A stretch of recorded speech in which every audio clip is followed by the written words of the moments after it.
नमस्कार मित्रांनो, मी गणेश वानकर इग्नाइट अकॅडमीच्या या व्हिडिओमध्ये मी तुम्हा सर्वांचे स्वागत करतो. जलसंपदा विभागाकडून एक मोठी अपडेट आलेली. यांची जी वेटिंग लिस्ट आहे तर तिला पुन्हा एकदा मुदतवाढ मिळालेली आहे आणि ही मुदतवाढ जो शासनाचा एक नवीन जी आर आलेला होता ज्याच्यानुसार आता सर्व वेटिंग लिस्टला 2 वर्षांची मुदत जी आहे तर ते देण्यात आलेली. तर याचाच जो आहे तर ते आपल्याला हे बघायला मिळतं. बघा, महाराष्ट्र शासन जलसंपदा विभाग गट ब अराजपत्रित आणि गट क सरसेवा 6/3/2026 रोजी आलेलं हे प्रसिद्धी पत्रक आपल्याला पाहायला मिळतं. मित्रांनो, आगामी काळात खूप साऱ्या परीक्षा एमपीएससी थ्रू होणार आहेत किंवा सरळ सेवेमध्ये टीसीएस आयबीपीएस यांचा प्रश्न विचारण्याचा सोर्स, एमपीएससीचा प्रश्न विचारण्याचा सोर्स तो म्हणजे एकमेच तो काय, स्टेट बोर्ड. या स्टेट बोर्डची फाउंडेशन बॅच फक्त 99 रुपयात तुमच्यासाठी आपण उपलब्ध करून दिलेले, ज्याच्यामध्ये 5वी ते 12वी पर्यंतचे सर्व स्टेट बोर्ड त्यांचे सर्वांचे एक क्रक्स लेक्चर रेकॉर्डेड फॉर्मॅटमध्ये तुम्ही कितीही वेळा पाहू शकतात. आजच ही बॅच तुम्ही जॉईन केली पाहिजे. बघा, याची जर आपण निवड यादी पाहिली, बघा 2023 मध्ये या जलसंपदा विभागाची बघा ग्रुप बी आणि सी साठीची खूप मोठी भरती जी आहे तर ती प्रकाशित करण्यात आली होती. त्याची एक्झाम पण झालेली होती. याची 1/8/2024 रोजी काय झालं, याची निवड यादी लागली. पहिली निवड यादी या तारखेला आली. त्याच्यानंतर पुन्हा 1 वर्षापर्यंत म्हणजे जवळपास 1/8/2025 पर्यंत ही काय ती व्हॅलिड होती. व्हॅलिड 1 वर्ष तुम्हाला माहिती आहे, पहिले तर सगळ्यांसाठी होतीच.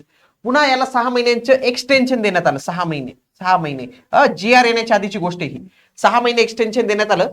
त्याच्यानुसार ही 28/2/2026 पर्यंत हे करण्यात आली. बघा 28/02/2026 पर्यंत व्हॅलिड करण्यात आली. परंतु मध्येच एक जी आर आला, त्याच्यानुसार ही 2 वर्ष करण्यात आली. मग इथून 2 वर्ष हे कॅल्क्युलेट होतील. मग ही आता 01/08/2026 पर्यंत असणार आहे. परंतु हे मेन 31 तारखेपर्यंतच असणार आहे, 21/7/2026.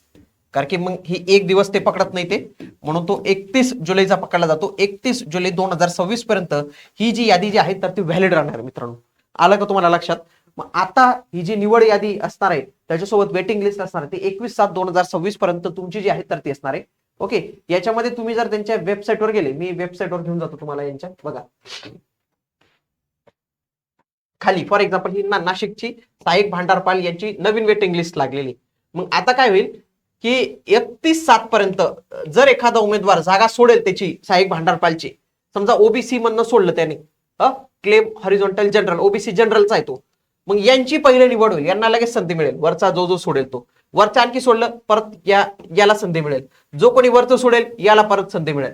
आला का तुम्हाला लक्षात? म्हणजे 31/7/2026 पर्यंत या सर्वांना एक संधी मित्रांनो, की यांना कधी ईमेल येऊ शकतो आणि कधी यांच्या अंगावर जे आहे तो गुलाल पडू शकतो. त्यासोबतच बघा मुंबईचं एक हे बघा, मुंबई परिमंडळ ठाणे, बघा हेच ते जे सूची होती, बघा हेच ते परिपत्रक. त्याच्यानुसार बघा 31/7/2026 पर्यंत ही व्हॅलिड करण्यात आलेली आहे, ही सूचना होती. त्याच्यानंतर नागपूर परिमंडळ सहाय्यक सुधार यांची प्रतीक्षा तुम्ही पाहू शकता. बघा ही वेटिंग लिस्ट जी आहे तर ती लावलेली. मग या वेटिंग लिस्ट मध्ये तुमची नाव आहे का नाही एकदा तुम्ही चेक करून घ्या आणि नेहमी अपडेटेड राहत चला, डिपार्टमेंटची कॉन्टॅक्ट मध्ये राहत चला, तुमचा ईमेल वेळोवेळी चेक करत चला. त्याच्यामध्ये तुम्हाला डायरेक्टली हे पाहायला मिळणार आहे. ओके, लक्षात आलं? बघा कालवा निरीक्षक वगैरे यांची पण लागलेली. बघा नुकतेच काही दिवसांपूर्वी बातमी आली की 14,000 पद भरती होणार आहे. परंतु या 14,000 पद भरती होण्याआधी यांची जी वेटिंग लिस्ट आहे तर ती देखील जी आहे तर ती लवकरच क्लिअर होणार आहे. मागची ही परीक्षा टीसीएस ने घेतली होती, या न्यूजनुसार आयबीपीएस घेणार आहे. परंतु याच्या संदर्भातला ऑफिशियल अजून काही आलेलं नाही. ऑफिशियल जेव्हा येईल तुम्हाला आपल्या या चॅनलच्या माध्यमातून नक्कीच कळवण्यात येईल. आता जलसंपदा विभागमध्ये जे लोकांनी डीव्ही केलेले होते, जे लोक वेटिंग मध्ये, त्यांनी व्यवस्थित करून जे आहे तर ते एकदम ईमेल चेक करत चला मित्रांनो. ईमेल वेळोवेळी बघत चला, हप्त्यातनं एकदा रिफ्रेश करून बघत चला, कारण की या ईमेलवरच या सगळ्या गोष्टी देतील. त्या का तुम्हाला फोन कॉल मेसेज काहीच करत नाही, ईमेलवर टाकून देतात या तारखेला, तारीख मिस झाली तर तुमचा जॉब हा जाऊ शकतो. म्हणून या गोष्टींची तुम्ही विशेष अशी काळजी घ्यायची.